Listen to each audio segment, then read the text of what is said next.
Hello and you're very welcome to this pit stop for Crown of Emara, a game from Pegasus Spiele designed by Benjamin Schwer for 1 to 4 players taking around an hour to play. In Crown of Emara, you have been tasked by the king to house immigrants into the city by controlling a countryside board and a town board.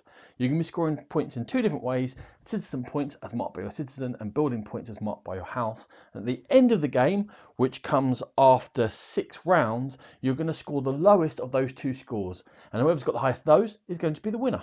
How do we play the game? Firstly, everyone has a deck of action cards. There are 9 of them. The game's split into 2 halves. And in each half, you're going to have all 9 cards. You're going to draw 3, and then you're going to decide on your turn to put one of them into one of these 3 slots. Now, we'll talk about what's on the cards in a second, but the slot you choose is going to dictate how far around one of these 2 rondels your councillor is going to move. When your councillor moves over here on a countryside board, they move to a location. Let's say I put a card here in 1. I move my councillor around 1, and wherever I go, I then collect at least 1 of that resource. Happens to be cloth. There are 4 basic ones in the game. Now, I have got a chance to do 3 bonus actions on my turn. And the first of the bonus actions I can do is to pay the cost here in basic resources. In this case, it's wood and grain. Then I can put a craftsman in a craftsman hut here. There's 3 on each of the spaces. And for each craftsman that you have on a hut, you've got 2 choices. You can take another basic resource, or in any of the spaces, if you have any grain, you can bake it into bread, which you're then going to be able to donate over here in the town. That's how the countryside board works. Over here is where you're going to generate all your points from using the stuff you get from the countryside board. So again, you're going to move as far as your rondel if you choose here or here on your turn. When you come to this space, this is the work site, and at the work site you can donate either stone or wood or bread to the workers, and they're going to generate you, well, for wood, for 1 or 3, you're going to generate some building points and move that marker along. For bread, you're going to generate civilian points. However, every time you generate bread, and that happens in a lot of places, this marker is going to go down. It's become less and less beneficial as people do it during the game. And when you donate stone, you're going to generate both building points and citizen points. And again, this is going to degenerate over the course of the game and make it less beneficial for you. The next space you can come to is the Cathedral. When you come to the Cathedral, again, you can donate any of the 4 basic resources. It becomes more expensive as you go. If you do that successfully, you're going to generate 1 book. Books are going to get handed in at the next 2 locations.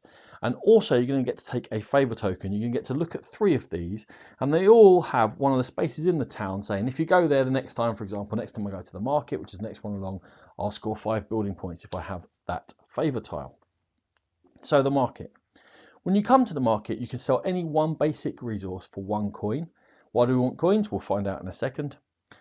Also, you can donate these books in clumps, in groups of them.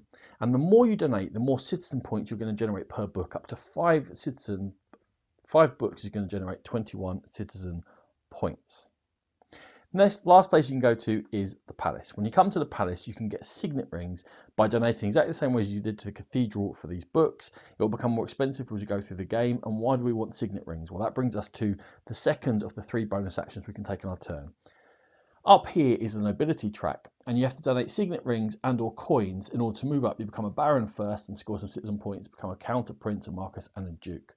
Now, apart from the baron, they all become less points as you go through them. So the first person to become a count scores 6 points. The second, like green here, will get 5, and the next person 4. And that is true for all the rest of these ranks. And you simply hand them in as a free one on your turn, and you're able to move up through the nobility. The third of the bonus actions that we've been talking about is that each of these areas, we start with 2 advisors, and they cost a basic number of resources, and they're going to give you various benefits. There's lots of them in the game.